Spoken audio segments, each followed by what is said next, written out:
Hello, and thank you for watching this regional forecast for the Canadian Prairie. I'm Andrew Pritchard, meteorologist with Nutrien Ag Solutions. Well, over the next 10 days, temperatures, I would hesitate to call it a big warming trend. What I think we're going to accomplish here over the next 10 days with the evolution of the upper level pattern, we'll talk about this more in detail, is kind of evening things out. As we stand right now, temperatures on the warm side are warmer than average as you head off to the east, or head off to the west. That would be British Columbia and Alberta, with bitterly cold temperatures just coupled right off to the east here, that being parts of Manitoba. And again, as we head into the day's 6 to 10 time frame, by the time we get there, keeping things more evenly spread, leveling the playing field across the prairie. Where we do expect to see cooler temperatures is going to be off to the north. That is also where we expect to see another swath of snow dumped here over the next 72 hours or so. And again, as we watch the evolution here, right now we've just got a fire hose being blasted into portions of the coastal Pacific Northwest into British Columbia and depositing a lot of that precipitation in the high elevation areas there, and some of that spilling into parts of western Alberta as well. And then we do have that little system that's going to be sneaking through, delivering some snow to primarily northern portions of Alberta, Saskatchewan, and then perhaps parts of the prairie here in Manitoba picking up on some of that. We'll again look at that as well here in this forecast video. But as we head into the week 2 time frame, taking that fire hose and blasting it into parts of the southwest U.S., drying things out across that very saturated part of western Canada. Now let's start off, let's look at the satellite picture. There's some action going on across the U.S. here, across the eastern U.S. You see this big storm system wrapping up here across the eastern half of the country. This one has delivered some snow to parts of the Midwest. Where I live here, we're waking up to 3 inches of new snow on the ground. It's been several weeks since we saw any snow here, so feeling a bit more like winter in the Midwest U.S. and still dealing with this big area of Arctic air across the Canadian Prairie. So we look at the radar, we do have just a couple areas, maybe some light snow falling, but a really quiet picture across the prairie. You'd have to head all the way up to parts of northwestern Alberta to pick up on any of the more significant snow, maybe a snowflake or two falling across parts of southern Saskatchewan as well. As far as weather alerts go, in the prairie, we do have some extreme cold warnings still in effect here for some bitterly cold wind chill temperatures, and then we've also got some wind advisories, wind warnings here across coastal areas of British Columbia. Now here's what we're looking at with the upper level pattern, looking across all of North America, 500 millibar height anomalies. This is our upper level low that's just kept the cold temperatures locked into the region. So let's see where we are headed. It is a bit of a complicated mess here as we head through the next 7 days or so. So taking it through Monday into Tuesday, and now Wednesday, you see this little ripple right here. That is what produces the snow here across, again, primarily northern portions of Alberta, Saskatchewan, and Manitoba. This would be along and north of Highway 16 for the most part. That kind of sneaks through with a ridge underneath it, warmer temperatures moving into parts of the prairie. We then get a bit of a trough. Again, this is what's keeping the very strong winds here. Again, these very tightly packed isobars. You see these lines here, how they become very tightly packed with this ridge over the western part of the U.S., this big trough right here just under the Gulf of Alaska here. That's what continues to blast portions of the Pacific Northwest and British Columbia with precipitation here and strong winds. We continue to take this into the weekend here, and that is about what we've got, where we're just pumping this fire hose into British Columbia, but not really getting much of that moisture into the prairie. And again, with that ridge mostly impacting the western U.S., getting into the northern plains, starting to get temperatures at least close to average across much of the prairie, again leveling that playing field. So it's a complicated picture there, but one that leads to mostly good news here across the Canadian prairie.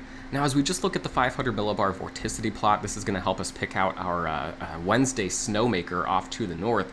As we start playing this out, we're into Tuesday. There it is. It appears quickly and it moves quickly through the picture. It's right here. We're at Tuesday evening. It's starting to sneak through, and then getting into Wednesday, it makes its way out of here by noon Wednesday. So this is a rapidly moving system. We do have some vorticity ribbons here making their way through over the top of that ridge. There's a chance for maybe some light snow as we head into the later part of the week, getting into the weekend here, but uncertainty there and not really picking up on any significant snowfall there. Just can't completely rule out maybe some light snow as we head into the end of the week. Now, taking a closer look, this will help us diagnose the first half of this Wednesday snow. Looking at the high-resolution Canadian model, we'll bring this back all the way to Monday morning now. Heading into Monday evening, there's a chance for some light snow here across portions of central Alberta, perhaps even into the Calgary area, but more likely north of that region. Perhaps a ribbon of that sneaking into southern Saskatchewan and far southern Manitoba as we head into tonight and tomorrow morning. That would be Tuesday morning.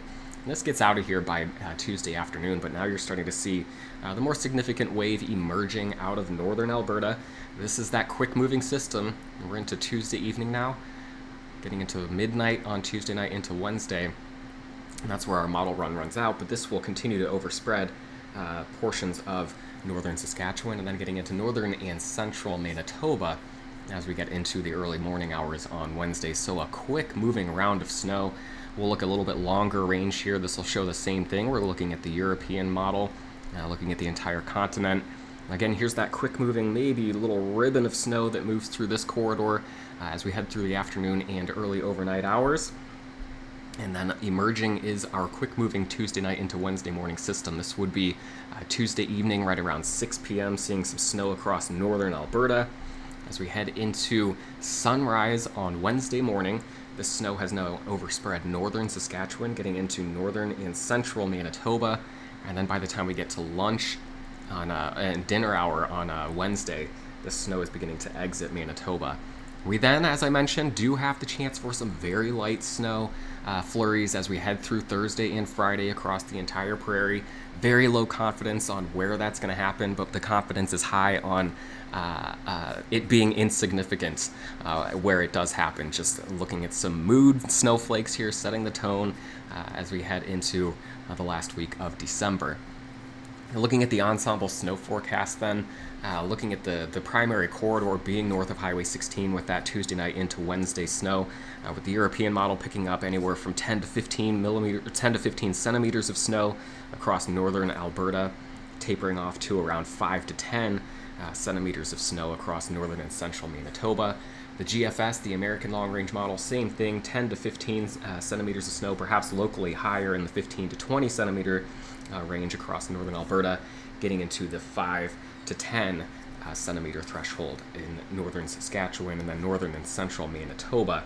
The Winnipeg area perhaps picking up a couple centimeters of snow here as we get into the Regina area. I'm probably talking about the same thing, maybe a couple of centimeters of snow. And then in Calgary, you are right on the line there, perhaps picking up upwards of 5 centimeters of snow. But if it tracks just a little bit further north, perhaps picking up little to no snow from this system as well. As we look at the Canadian ensemble, very similar picture, near 10 centimeters of snow on the high side, getting into the 5 to 10 centimeter threshold as we head off to the east and to the south. Now the temperatures, again, I mentioned that we were going to be moderating, but kind of just evening out the playing field across the prairie, getting rid of that big disparity where we've got warm in the west, cold in the east, which is what you see here as we get into Wednesday. So again, this kind of couple of temperatures where we've got warm to the west, cold to the east. We start to even that out as we head into the end of the week and on into next week, getting rid of that big difference as you head from west to east. You can see that here as we look at some high temperatures across the region, starting with Edmonton.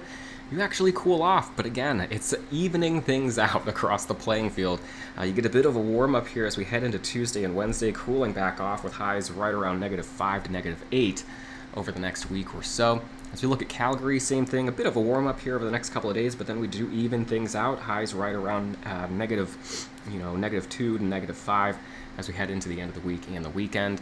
As we look at Saskatoon, keeping things pretty even here, high temperatures between -5 and -10 as we head through the next week. Regina, you see the warm up here, heading for highs right just a couple of degrees short of the freezing mark. A big warm up here from those temperatures over the next couple of days. And then Winnipeg off to the east. With the balance there, you get the biggest warm up. This will take highs from the negative double digits here up to around -5 by the time we get to the end of the week. As always, Eric Snodgrass has an in-depth look at the evolution of the next 1 to 2 weeks. If you want to dive a bit deeper into the long-range forecast, that has been posted early this morning. And I'll be back to talk about the Canadian Prairie specifically on Wednesday morning. Have a great day and a wonderful start to your week.